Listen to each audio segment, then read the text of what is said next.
வணக்கம் மக்களே, நீங்க கேட்டுட்டு இருக்கிறது த ஹிந்து எடிட்டோரியல் இன் தமிழ். நான் உங்க மலர் ஃப்ரம் ஸ்காட்லவா. நம்மளோட வேலை என்னன்னா, இந்த எடிட்டோரியல்ஸ்ல இருக்கிற ஒவ்வொரு சென்டென்ஸையும் இங்கிலீஷ்ல படிச்சு ஈஸியா தமிழ்ல எக்ஸ்பிளைன் பண்றது தான். ஸோ ரெடியா? Let's dive into the first editorial for September 15th, 2025. Topic sliver of hope on survey of salt water crocodiles conservation. ஏதோ ஒரு சின்ன நம்பிக்கை கீற்று. எதுல? உப்பு நீர் முதலைகள் பத்தின ஒரு சர்வேல.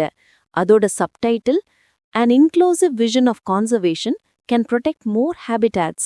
அதாவது எல்லாரையும் உள்ளடக்கிய ஒரு பாதுகாப்பு பார்வை இருந்தா இன்னும் நிறைய வாழ்விடங்களை பாதுகாக்கலான்னு சொல்றாங்க. வாங்க உள்ள என்ன இருக்குன்னு பார்க்கலாம். The recent survey of saltwater crocodiles in the Sundarban Biosphere Reserve is a notable advance for conservation in India. Sundarban biosphere ரிசர்வ்ல சமீபத்துல சால்ட் வாட்டர் crocodiles, அதாவது உப்பு நீர் முதலைகள் பத்தி ஒரு சர்வே எடுத்திருக்காங்க. இது இந்தியாவோட கான்சர்வேஷனுக்கு, அதாவது வனவிலங்கு பாதுகாப்புக்கு ஒரு பெரிய முன்னேற்றம். The census indicates a rise in overall numbers and demographic diversity, implying an ecological success. இந்த கணக்கெடுப்புல முதலைகளோட மொத்த எண்ணிக்கையும் டெமோகிராஃபிக் டைவர்சிட்டியும், அதாவது ஆண் பெண் குட்டி பெரிய முதலைன்னு அதோட வகைகளும் அதிகரிச்சிருக்கு. இது ஒரு ஈக்கலாஜிக்கல் சக்சஸ், அதாவது சூழலியல் ரீதியான வெற்றின்னு சொல்லலாம். That is also a marker of how wildlife law and conservation policy are gradually moving beyond their fixation on a handful of charismatic species, including the tiger and the elephant. இது இன்னொரு விஷயத்தையும் காட்டுது. நம்ம வனவிலங்கு சட்டமும் பாதுகாப்பு கொள்கைகளும் புலி, யானை மாதிரி ஒரு சில கேரிஸ்மேட்டிக் ஸ்பீஷீஸ் மேல, அதாவது பாக்குறதுக்கு ஒரு கம்பீரமா மக்கள் கிட்ட ஈஸியா ஒரு ஈர்ப்பு ஏற்படுத்துற விலங்கு மேல மட்டும் இருந்த கவனத்தை தாண்டி இப்போ நகர ஆரம்பிச்சிருக்கு. In the early years of the Wildlife Protection Act, 1972, protection was disproportionately directed at megafauna, whose appeal could mobilize public opinion. 1972ல இந்த வனவிலங்கு பாதுகாப்பு சட்டம் வந்த புதுசுல பாதுகாப்பு என்பது மெகாஃபவுனா, அதாவது பெரிய விலங்குகள் மேலதான் அளவுக்கு அதிகமா காட்டப்பட்டுச்சு. ஏன்னா அதோட அப்பீல் வச்சு பொதுமக்களோட ஆதரவை ஈஸியா திரட்ட முடியும். Salt water crocodiles do not command the same affection, so their recovery demonstrates how the statutory framework, when coupled with targeted interventions such as the Bhagavatpur crocodile project, can yield durable gains even for less prominent species. ஆனா உப்பு நீர் முதலைகள் மேல மக்களுக்கு அந்தளவுக்கு பாசம்லாம் கிடையாது. அதனால அதோட எண்ணிக்கை இப்போ ரிகவர் ஆனது ஒரு விஷயத்தை தெளிவா காட்டுது. நம்ம சட்ட கட்டமைப்ப பகவத்பூர் crocodile ப்ராஜெக்ட் மாதிரி சில குறிப்பிட்ட திட்டங்களோட சேர்த்து செயல்படுத்தினா அவ்வளவா பிரபலம் இல்லாத உயிரினங்களுக்கு கூட நீடித்த பலன்கள் கிடைக்கும். பாத்தீங்களா, ப்ராஜெக்டுக்குன்னு ஒரு பேர் வச்சு களத்துல இறங்கினா முதல்ல கூட தப்பித்து விடும். In many countries, reptiles continue to receive weaker safeguards, often subordinated to fisheries or land use concerns. பல நாடுகள்ல ஊர்வன வகைகளுக்கு இன்னமும் குறைவான பாதுகாப்பு தான் கிடைக்குது. பெரும்பாலும் மீன் வளம் அல்லது நில பயன்பாட்டு பிரச்சனைகளுக்கு முன்னாடி இதை கண்டுக்க மாட்டாங்க. The increase in Sundarban crocodiles suggests that India's model of combining blanket legal protection with site-specific captive breeding and release programs has been effective. ஆனா சுந்தர்வன காடுகள்ல முதலைகளோட எண்ணிக்கை அதிகரிச்சது என்ன காட்டுதுன்னா, இந்தியா ஒரு மாடல் வச்சிருக்கு. அதாவது முழுமையான சட்ட பாதுகாப்பு, அதோட சேர்த்து குறிப்பிட்ட இடங்கள்ல முதலைகளை வளர்த்து திரும்பவும் காட்டுல விடுற ப்ரோக்ராம். இந்த மாடல் நல்லாவே வேலை செய்யுதுன்னு தெரியுது. But in absolute terms, the law still has gaps. It does not adequately anticipate emerging threats linked to climate change, rising salinity or habitat fragmentation. ஆனா உண்மையை சொல்லணும்னா சட்டத்துல இன்னும் சில ஓட்டைகள் இருக்கு. கிளைமேட் சேஞ்ச், அதாவது காலநிலை மாற்றம், நீர்ல உப்புத்தன்மை அதிகரிக்கிறது, வாழ்விடங்கள் துண்டாடப்படுறது மாதிரி வரப்போற ஆபத்துக்களை இந்த சட்டம் சரியா கணிக்கல. Protection has also been reactive. பாதுகாப்பும் ரியாக்டிவா தான் இருக்கு. அதாவது பிரச்சனை வந்த பிறகுதான் நம்ம செயல்படுறோம். As hypercarnivorous apex predators, crocodiles regulate prey populations and remove carcasses from water channels, contributing to the health of mangroves. Hypercarnivorous apex predatorsனா என்ன தெரியுமா? Hypercarnivorousனா அவங்க டயட்ல 70%க்கு மேல மீட் தான். apex predatorனா ஃபுட் செயின்ல அவங்க தான் டாப். ஸோ இந்த முதலைகள் என்ன பண்ணுதுன்னா, அது வேட்டையாடுற விலங்குகளோட எண்ணிக்கையை கட்டுப்படுத்துது, நீர்நிலைகள்ல இருக்கிற செத்த விலங்குகளோட உடல்களை சாப்பிட்டு சுத்தப்படுத்துது. இதனால சதுப்பு நில காடுகளோட ஆரோக்கியம் நல்லா இருக்கு. Thus, their presence signals that creeks and rivers still sustain a functioning food web, despite immense pressures from human settlement, cyclones and sea level rise. அதனால ஒரு இடத்துல முதலைகள் இருக்குன்னா அது ஒரு சிக்னல். என்னன்னா மனுஷங்களோட குடியேற்றம், புயல், கடல் மட்டம் உயர்றதுன்னு இவ்ளோ பிரச்சனைகள் இருந்தாலும் அங்க இருக்கிற சிற்றோடைகளும் ஆறுகளும் இன்னும் ஒரு நல்ல ஃபுட் வெப், அதாவது உணவு சங்கிலியை தாங்கி பிடிக்குதுன்னு அர்த்தம். Better juvenile survival also indicates that the breeding habitat retains sufficient quality. குட்டி முதலைகள் அதிகமா உயிர் பிழைக்கிறது என்ன காட்டுதுன்னா அதுங்க இனப்பெருக்கம் செய்யற வாழ்விடம் இன்னும் தரம் குறையாம நல்லா இருக்குன்னு அர்த்தம். This is an important ecological marker for the delta, where rising salinity and erosion are narrowing the niches available to wildlife. இது அந்த டெல்டா பகுதிக்கு ஒரு முக்கியமான சூழலியல் அடையாளம். ஏன்னா அங்க உப்புத்தன்மை அதிகமாகறதாலையும் மண் அரிப்பாலையும் வனவிலங்குகளுக்கான வாழ்விடங்கள் சுருங்கிக்கிட்டே வருது.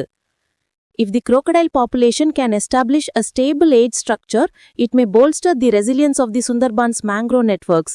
இந்த முதலைகளோட பாப்புலேஷன்ல ஒரு ஸ்டேபிள் ஏஜ் ஸ்ட்ரக்சர், அதாவது எல்லா வயசுலயும் சரியான எண்ணிக்கையில முதலைகள் இருந்துச்சுன்னா அது சுந்தர்வன சதுப்பு நில காடுகளோட ரெசிலியன்ஸ், அதாவது மீண்டு வர்ற திறனை இன்னும் வலுப்படுத்தும். The species trajectory also highlights what can be done for other neglected ones. இந்த முதலைகளோட வளர்ச்சி நம்ம கண்டுக்காம விட்ட மற்ற உயிரினங்களுக்கு என்ன செய்யலான்னு என்பதையும் நமக்கு காட்டுது. Current schedules under the Act should be accompanied by proactive, well-funded recovery plans and public communication strategies need to be recalibrated. இப்போ சட்டத்துல இருக்கிற ஷெட்யூல்ஸ் கூடவே ப்ரோஆக்டிவா, அதாவது பிரச்சனை வரதுக்கு முன்னாடியே செயல்படுற நல்ல நிதி ஒதுக்கீடு செய்யப்பட்ட மீட்பு திட்டங்கள் வரணும். பொதுமக்கள் கிட்ட பேசுற கம்யூனிகேஷன் ஸ்ட்ராட்டஜிஸையும் நம்ம மாத்தி அமைக்கணும். The crocodiles did not gain numbers because they became beloved, but because conservation agencies invested in their protection. முதலைகளோட எண்ணிக்கை ஏறினதுக்கு காரணம் அதுங்க மேல மக்களுக்கு அன்பு பொத்துக்கிட்டு வந்ததுனால இல்ல, பாதுகாப்பு நிறுவனங்கள் அதோட பாதுகாப்புல முதலீடு செஞ்சதால தான். A similar shift in focus can support other species. இதே மாதிரி கவனத்தை மத்த உயிரினங்கள் பக்கம் திருப்புனா அதுங்களுக்கும் உதவ முடியும். Climate change integration is also essential. காலநிலை மாற்றத்தையும் இதுக்குள்ள கொண்டு வரது ரொம்ப அவசியம். Saltwater crocodiles tolerate wide salinity ranges, but many amphibians or freshwater reptiles do not. உப்புநீர் முதலைகள் அதிகப்படியான உப்புத்தன்மையை தாங்கும், ஆனா நிறைய நீர்நிலை வாழ்வன அல்லது நன்னீர் ஊர்வன அப்படி தாங்காது. Anticipatory measures including identifying climate refugia and enabling assisted breeding are thus required. அதனால climate refugia, அதாவது காலநிலை மாற்றத்தால பாதிக்கப்படாத புகலிடங்களை கண்டுபிடிக்கிறது, assisted breeding, அதாவது இனப்பெருக்கத்துக்கு உதவுறது மாதிரி முன்னெச்சரிக்கை நடவடிக்கைகள் தேவை. The recovery illustrates that non-charismatic species can benefit from law and policy with sustained attention. இந்த ரிகவரி என்ன காட்டுதுன்னா பெருசா ஈர்ப்பு இல்லாத உயிரினங்கள் கூட தொடர்ச்சியான கவனத்தோட சட்டமும் கொள்கைகளும் இருந்தா பலனடையும். For India, the lesson is that a richer, more inclusive vision of conservation is possible and necessary. இந்தியாவுக்கு இதிலிருந்து கிடைக்கிற பாடம் என்னன்னா இன்னும் சிறப்பான எல்லாரையும் உள்ளடக்கிய ஒரு பாதுகாப்பு பார்வை சாத்தியம், அது அவசியமும் கூட.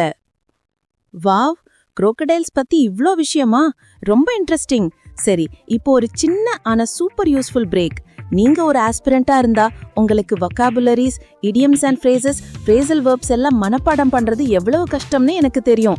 பட் டோன்ட் வரி, அதுக்கு தான் நம்ம ஸ்கோர் கிளவர் ஆப் இருக்கு. கூகுள் பிளே ஸ்டோர்ல இப்பவே போய் டவுன்லோட் பண்ணுங்க. நம்ம ஆப்ல ஒரு யூனிக் லேர்னிங் டெக்னிக் இருக்கு. அதை யூஸ் பண்ணி படிச்சீங்கன்னா ஒரு தடவை படிச்சா போதும், வாழ்க்கையில மறக்கவே மாட்டீங்க. Seriously. So what are you waiting for? உடனே கூகுள் பிளே ஸ்டோர் போய் ஸ்கோர் கிளவர் ஆப்பை டவுன்லோட் பண்ணுங்க and make your learning journey super easy. Okay, வாங்க நம்மளோட 2வது எடிட்டோரியலுக்கு போலாம். இது நம்ம எல்லாருக்கும் பிடிச்ச டாபிக், காசு, பணம், பொருளாதாரம். டைட்டில் பாருங்க, improving macros on the Outlook for inflation. Improving macros தான் நம்ம நாட்டோட பெரிய பொருளாதார காரணிகள் இம்ப்ரூவ் ஆகுதுன்னு அர்த்தம். Subtitle, India seems set for a period of low inflation and relatively high growth. அதாவது இந்தியாவுக்கு இன்னி கொஞ்ச காலத்துக்கு லோ இன்ஃப்ளேஷன், மீனிங் விலைவாசி கம்மி, அண்ட் ஹை growth, இப்படி ஒரு நருள காலம் வரப்போகுதுன்னு சொல்றாங்க. டைட்டில் நல்லா இருக்கு, let's see. Neither the government nor the RBI will likely be alarmed by the rise in retail inflation in August 2025, even though it snapped a 9-month streak of declining inflation rates. அரசாங்கமும் சரி, நம்ம reserve bank of இந்தியாவும் சரி, August 2025ல retail inflation, அதாவது சில்லறை பணவீக்கம் கொஞ்சம் ஏறினதால பெருசா பயப்பட மாட்டாங்க போல. கடந்த 9 மாசமா குறைஞ்சுகிட்டே வந்த இன்ஃப்ளேஷன் இப்போதான் கொஞ்சம் ஏறி இருக்கு. At 2.1%, it is just marginally within the RBI's comfort band of 2%, 6%, with no real macroeconomic risk. 2.1%ல தான் இருக்கு. இது ஆர்பிஐயோட கம்ஃபர்ட் பேண்ட், அதாவது 2%லேருந்து 6% வரைக்கும் இருக்கலான்னு அவங்க வச்சிருக்கிற அளவுக்குள்ள தான் இருக்கு. ஆர்பிஐக்கே கம்ஃபர்ட் பேண்ட் இருக்கு, ஆனா பேங்கிங் ஆஸ்பிரண்ட்டுக்கு கட் ஆஃப் பேண்ட்ல தான் ஒரே டென்ஷன். இதனால பெரிய பொருளாதார ஆபத்து எதுவும் இல்ல. The government would be glad to see food inflation remaining subdued at the urban and rural levels. அரசாங்கத்துக்கு ஒரு சந்தோஷம். உணவு பணவீக்கம், அதாவது ஃபுட் இன்ஃப்ளேஷன், கிராமப்புறம் நகர்ப்புறம் ரெண்டு இடத்துலயுமே குறைவா இருக்கு. Especially heartening have been the 15.9% and 14.5% contraction in the prices of vegetables and pulses, respectively. குறிப்பா காய்கறிகள் விலை 15.9% ஆகவும் பருப்பு வகைகள் விலை 14.5% ஆகவும் குறைஞ்சிருக்கிறது ரொம்பவே ஆறுதலான விஷயம். வெங்காயம் விலை ஏறினாதான் நியூஸ், விலை குறைஞ்சா யாருக்கு தெரியும், ஆனா நம்ம எக்கானமிக்கு இது ரொம்ப நல்லது. When combined with the free food grains provision under the National Food Security Act, this downward movement in food prices ensures affordable supplies of these necessities. தேசிய உணவு பாதுகாப்பு சட்டத்தின் கீழ கொடுக்கிற இலவச உணவு தானியங்களோட சேர்த்து பார்க்கும்போது உணவுப் பொருட்கள் விலை குறைஞ்சது இந்த அத்தியாவசிய பொருட்கள் எல்லாருக்கும் மலிவான விலையில கிடைக்கிறது உறுதி செய்யுது. Other necessities, such as clothing and footwear, housing and fuel and light, are all seeing inflation remain low and lower in August than in July. மத்த அத்தியாவசிய பொருட்களான துணி, செருப்பு, வீடு, எரிபொருள், மின்சாரம் இது எல்லாத்துல பணவீக்கம் குறைவாதான் இருக்கு. சொல்லப்போனா ஜூலையை விட ஆகஸ்ட்ல இன்னும் குறைஞ்சிருக்கு. As things stand, India's macroeconomic outlook looks the exact opposite of what it was last year. இப்போதைய நிலவரப்படி இந்தியாவோட பொருளாதார கண்ணோட்டம் போன வருஷம் இருந்ததற்கு அப்படியே தலைகீழா இருக்கு. From a relatively low growth, high inflation scenario, India is now witnessing high growth and low inflation. போன வருஷம் வளர்ச்சி கம்மி, விலைவாசி அதிகம்னு ஒரு சினாரியோ இருந்துச்சு. ஆனா இப்போ வளர்ச்சி அதிகம், விலைவாசி கம்மின்னு இருக்கு. சூப்பர்ல? In other words, the differential between growth and inflation at this time last year was about 2.1 percentage points. இன்னொரு விதத்துல சொல்லணும்னா போன வருஷம் இதே நேரத்துல வளர்ச்சிக்கும் பணவீக்கத்துக்கும் இடையிலான வித்தியாசம் வெறும் 2.1 percentage points தான்.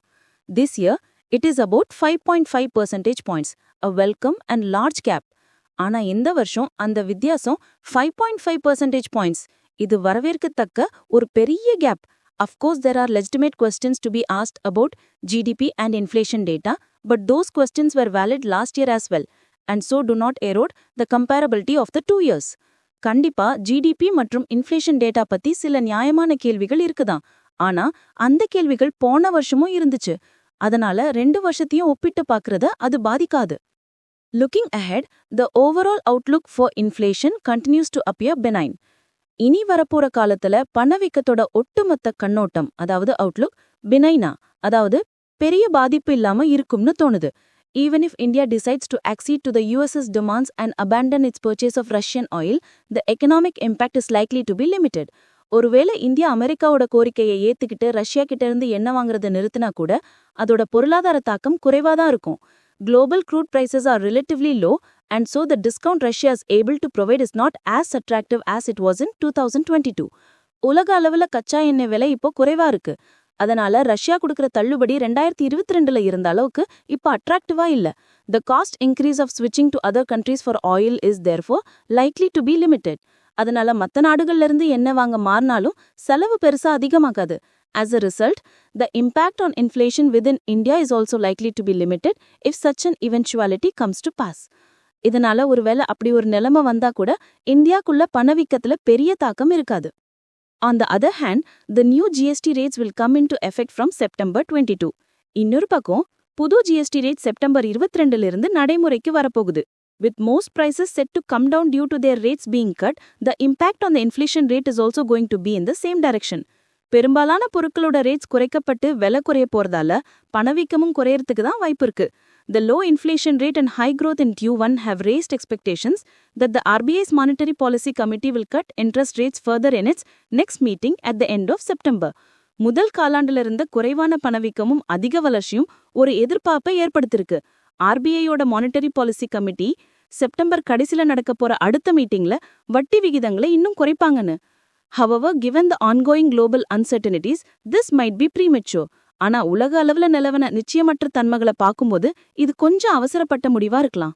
Depending on how the renewed Benhomi between India and the US progresses, a rate cut in December is the more likely outcome. இந்தியாக்கும் அமெரிக்காக்கும் இடையிலான இந்த ரெனியூட் பென்ஹாமி, அதாவது புதுப்பிக்கப்பட்ட நட்பு எப்படி போகுதுன்னு பொறுத்து டிசம்பர்ல வட்டி விகிதத்தை குறைக்கிறதுக்கு தான் அதிக வாய்ப்பு இருக்கு. சோ 2 எடிட்டோரியல்ஸும் முடிச்சாச்சு. ஒன்னு கான்சர்வேஷன் பத்தி, இன்னொன்னு நம்ம எக்கானமி பத்தி. Super useful stuff for you exams. Okay மக்களே, போறதுக்கு முன்னாடி ஒரு எக்ஸைட்டிங் அனௌன்ஸ்மெண்ட். தினமும் எடிட்டோரியல் படிக்கிறீங்க, ஆனா அதுல இருக்கிற டஃப் வொகாபுலரிலாம் ஞாபகம் வச்சுக்க முடியலையா?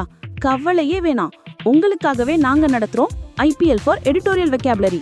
ஆமாங்க, நம்ம ஸ்கோர் கிளவர் டெலிகிராம் சேனல்ல தினமும் ராத்திரி 7 மணிக்கு ஒரு லைவ் குவிஸ் நடக்கும்.